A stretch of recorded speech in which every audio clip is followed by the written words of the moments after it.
ഇവിടെ മാഷാ അല്ലാഹ് ടീച്ചർ പറഞ്ഞ് അത് സമൂഹത്തെ പറ്റിയുള്ള ചോദ്യങ്ങളിൽ എന്ത് ചെയ്യുന്നുണ്ട്, ചെറിയ രീതിയിൽ കഥ പറഞ്ഞു കൊടുക്കും. ഈ കഥകളൊക്കെ നമുക്ക് പ്രവാചകന്മാരെന്ന് പറഞ്ഞിട്ട് ഷുക്കൂർ ഉസ്താദ് തർജ്ജമ ചെയ്തതായ ഒരു പുസ്തകമുണ്ട്. ആ പുസ്തകം ഒന്ന് നോക്കിക്കഴിഞ്ഞാൽ ജസ്റ്റ് കഥകൾ കിട്ടും അതിനകത്ത്. ഈ കഥകൾ നമ്മളൊന്ന് വായിച്ച് നോക്കിക്കഴിഞ്ഞാൽ ഇൻഷാ അല്ലാഹ് നമുക്ക് അത്യാവശ്യ കഥ എന്ത് ചെയ്യാൻ പറ്റും, പറഞ്ഞു കൊടുക്കാൻ പറ്റും. അതുപോലെ തന്നെ സഹാബാക്കളുടെ വിഷയത്തിലും എന്ത് ചെയ്യുന്നുണ്ട്, അവിടെ നിന്ന് തന്നെ കടമിടെ തന്നെ പല പുസ്തകങ്ങളുണ്ട്.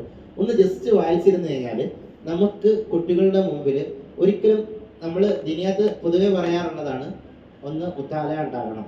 അതായത് നമ്മൾ പാഠം എടുത്തു കൊടുക്കുന്നതിന് മുമ്പ് നമ്മൾ സ്വന്തമായിട്ട് എന്ത് ചെയ്യാം, എന്താണ് സംഭവം എന്നുള്ളത് നമ്മളൊന്ന് വിവരിച്ചു കൊടുക്കുക. ഈ അടുത്ത സമയത്ത് ഒരു ക്ലാസ്സിൽ പോയി പരിശോധിച്ചപ്പോഴത്തേക്കും കുട്ടികൾക്ക് ഇരുമ്പ് മയമാക്കി കൊടുത്തതായ പ്രവാചകനെ പറ്റി ചോദിച്ചപ്പോഴത്തേക്ക് അബൂബക്കർ റളിയല്ലാഹു അൻഹു എന്ത് ചെയ്ത് കുട്ടികൾ പറഞ്ഞു.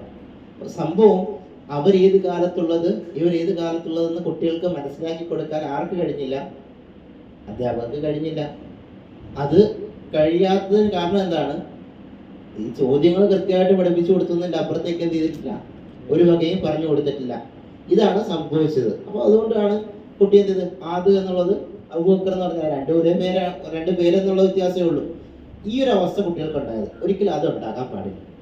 അതുപോലെ തന്നെ രണ്ടാമത് പ്രധാനമായിട്ട് പ്രഭാഷണം തീരെ തന്നെ എന്ത് ചെയ്യുന്നില്ല, ഇവിടെ അങ്ങോട്ട് കൃത്യമായി സ്റ്റാർട്ടായിട്ടില്ല. ആ പ്രഭാഷണം എന്തിനു വേണ്ടി എന്ന് പറഞ്ഞാൽ കുട്ടികൾക്ക് അവരുടെ ഉള്ളിലുള്ള കഴിവ് പുറത്തെടുക്കുന്നതിന് വേണ്ടിയും അവര് ദീനിനെതിരെ എന്ത് വന്നാലും ശബ്ദിക്കുന്നതിന് വേണ്ടിയിട്ടാണ് നമ്മളത് പഠിപ്പിക്കുന്നത്. പഠിച്ച കുട്ടികൾ തന്നെ പലപ്പോഴും എണീച്ച് നിന്ന് കഥാപ്രസംഗം പറയുന്ന പോലെ ഇങ്ങനെ പറഞ്ഞു പോവുകയാണ് ചെയ്യുന്നത്. മറിച്ച് നമുക്ക് പ്രസംഗിക്കാൻ അറിഞ്ഞുകൂടായെങ്കിൽ പോലും കുട്ടികളെ കൊണ്ട് കൈയെടുപ്പിക്കണം. എതിർത്ത് സംസാരിക്കുന്ന രൂപത്തിൽ എന്ത് ചെയ്യണം, അവരെ കൊണ്ട് ശക്തമായി അതിനെ എന്ത് ചെയ്യണം, അവർ പറയുന്ന കാര്യത്തെ ശക്തമായി പറയാൻ വേണ്ടി പ്രോത്സാഹിപ്പിക്കണം. എന്നാൽ മാത്രമേ അവർക്ക് നന്മയെ കൽപ്പിക്കാനും തിന്മകൾക്കെതിരിൽ ശബ്ദിക്കാനും അവർക്ക് കഴിയുള്ളൂ. അത് പഠിപ്പിച്ചു കൊടുക്കാൻ വേണ്ടിയിട്ടാണ് ഇതിന് എപ്പോഴും ഇതേ പ്രഭാഷണം ദുആ തന്നെ കാണാൻ പഠിപ്പിക്കണമെന്നുള്ളതല്ല നമ്മൾ ഉദ്ദേശിക്കുന്നത്.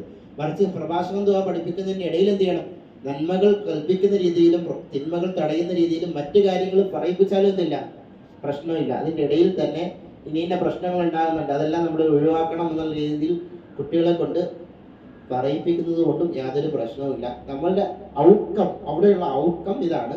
കുട്ടികൾ എന്ത് ചെയ്യണം, നന്മയെ കൽപ്പിക്കുകയും തിന്മയെ തടയുകയും ചെയ്യുന്ന, അതിൽ പറയുന്നതിൽ യാതൊരു മടിയും ഇല്ലാത്തതായ ഒരു സമൂഹത്തെ വാർത്തെടുക്കുക, അതിനെ ശബ്ദിക്കുന്ന അവസ്ഥയിലേക്ക് മുഴുവൻ ഉമ്മത്തിനെ മാറ്റുക എന്നതാണ് നമ്മളുടെ ലക്ഷ്യം.